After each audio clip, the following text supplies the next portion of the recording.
चलिए बच्चों, आइए आपका अपना स्वागत है आपके YouTube चैनल पे। और आज हम लोग करने वाले हैं हमारा घर हमारा विद्यालय प्रयास पुस्तिका कक्षा 6 से लेकर 8 तक का कंप्लीट सॉल्यूशन। तो बच्चों, आज का जो हमारा प्रोजेक्ट कार्य रहेगा वह रहेगा प्रोजेक्ट कार्य 11, जहां पर हम लोग क्या बात करने वाले हैं बच्चों, जहां पर हम लोग करने वाले हैं अपने माता पिता या बड़े भाई बहन की सहायता लेकर आपके आसपास पाए जाने वाले 20 जंतुओं की जानकारी सूची अनुसार एकत्रित करना है आपको।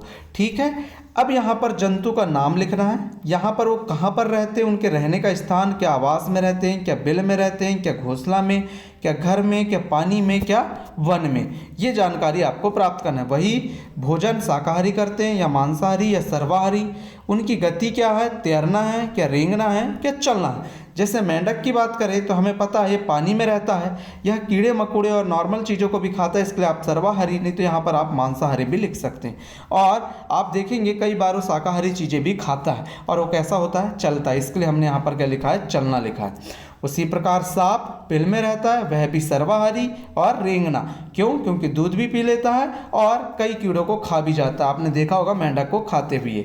छिपकली घर में रहती है, वह भी सर्वाहारी है। ये जो चिन्ह बना है सर्वाहारी के लिए, मतलब कि ऊपर जो है वहीं पर यहाँ नीचे भी वही आएगा, इसके लिए हम ये चिन्ह बनाते हैं। जब भी आपको ऐसा अगर चिन्ह कहीं पर भी बना मिला तो समझ जाइएगा वो क्या है, उसी के जो ऊपर लिखा है उसी को हमें नीचे लिखना है।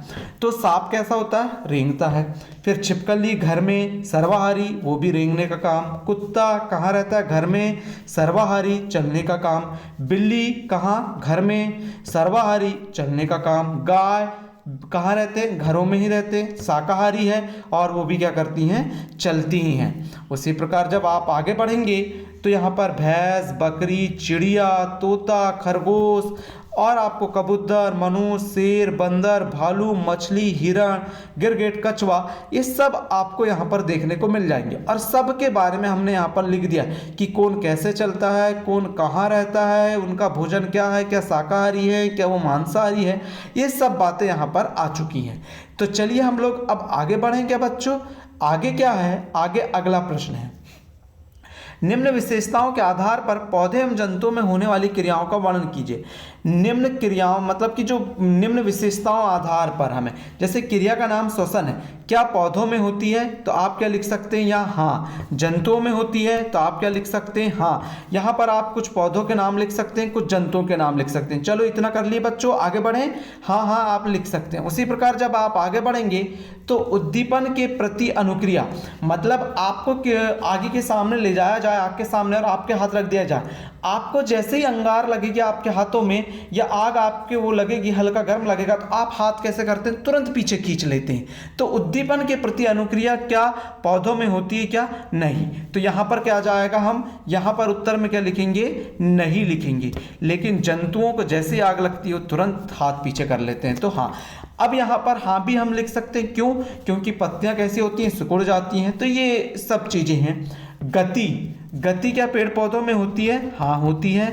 क्या जंतुओं में होती है, आपने देखा होगा जंतुओं में भी क्या होती है, गति होती ही है। तो मतलब दोनों में गति होती है, पादपों में भी गति होती है और जंतुओं में भी गति होती है। तो आप इसमें भी हाँ हाँ लिख लेंगे।